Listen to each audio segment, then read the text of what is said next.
Okay, I just finished woody waxing the interior. This boat's gonna be a bitch to keep clean.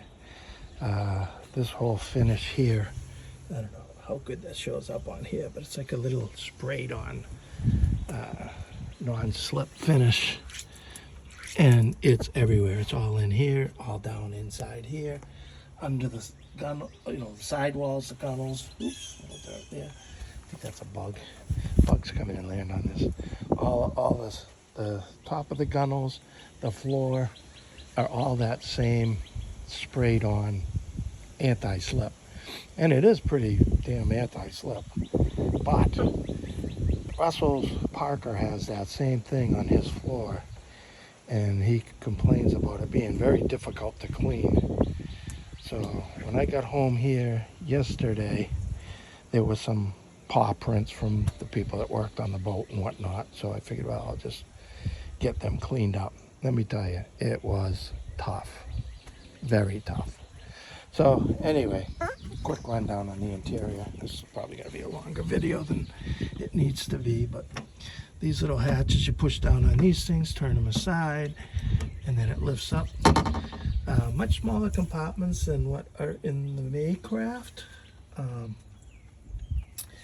This is the water separator, pump for the engine, transducer cable comes in, and the path going up to the front. Down under there, they put junctions for the power that now run up to the front. Oh, there they are. That now run, actually there's two of them. I don't know why they did that, but that's odd. Anyway, I'm not sure my bilge pump works with the batteries off, which it's supposed to, so I gotta look into that. I gotta rinse this a little more too, being under the tab. I didn't get it off, this doesn't matter. So for you get this big 2x4 area that's all glassed in through that compartment out to the stern for self-bailing cockpit. These big scuppers, drains here, those also go out to the back for the self-bailing cockpit, as well as the one on this side. This side, I was surprised how small these were, but there's only so much room in a small center console. But this one here, I just drew the hose in. I don't know what else I'll put in. I got my plug in there. Pecan washdown connection comes in here. That goes over from there. That's the bilge pump out. Now what's really cool about this is the engine. So if you look at this, there's no pistons coming out for steering. It's all electronic steering. It's got a reservoir and everything. It's crazy. I'll show you on the tilt trim when I get down there. Tilt trim, same thing. It doesn't have the pistons. It's got one in the center for tilting the engine. That's it. Okay, turning around here, we have a massive live well. I don't know how well that shows up here, but it's big. The only thing I might be a little concerned with is the way this is cut in to the seat. I think this drain is higher than that, which means water is going to pour out into there unless it's sealed, which I can't tell. So I guess I'll find out. Looks like it is, but I don't know. I guess I'll find out when I run it for the first time. It's a long reach down in there to put the plug in. The guy was telling me to put the plug in on the outside. The live well just drains to the outside of the floor here, which I guess what else are they gonna do? But he was saying to put the plug in here, and I'm like, man, you're gonna be stubbing your toes on that all day long. So whatever. I do have a backrest coming that's gonna go in these holes. It's going to come up, and then it's going to have some rod holders on it. I have one that came, but it didn't have the rod holder, so they factory's going to send a new one up. Down here is just access to plumbing under the bilge and a little bit of storage. So right now I have my bait net in there, and I got my plug remover, in there. That's to open the plug after it's down in there. The bait well's filled, and you can you can pull it out of the hole that way too. So down here is the bilge.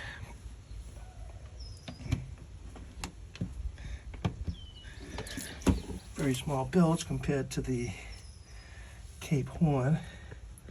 And of course, my washdown pump has a Tsunami.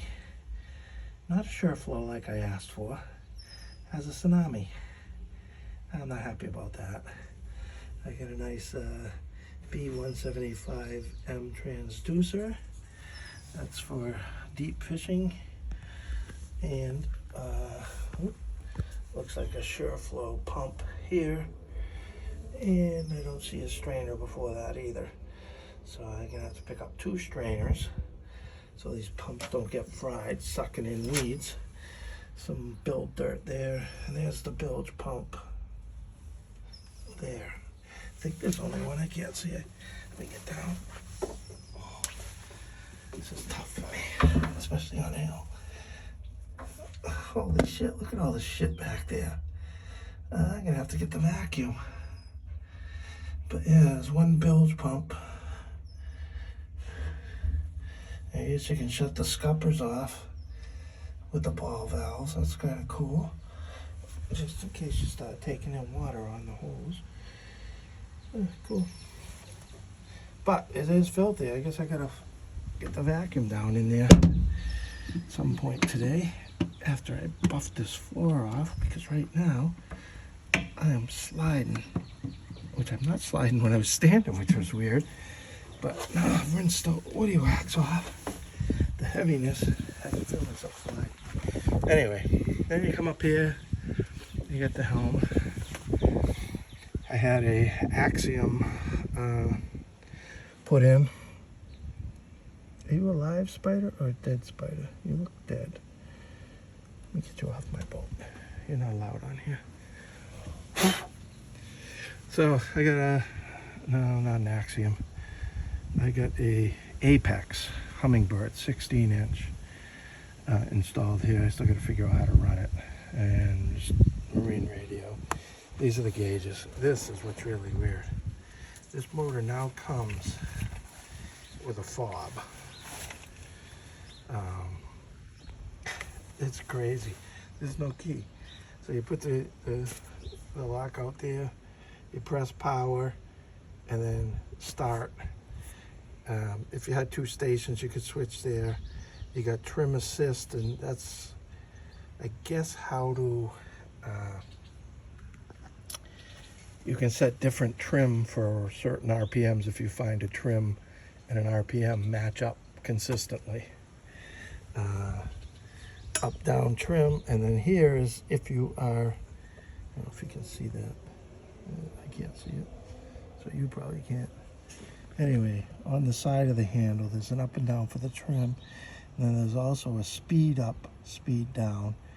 And that is if you can't get your speed, you know, moving the lever that you want, the RPMs, you can just stop it there and hit up or down depending on whether you want more RPMs or less RPMs, which is supposed to be great.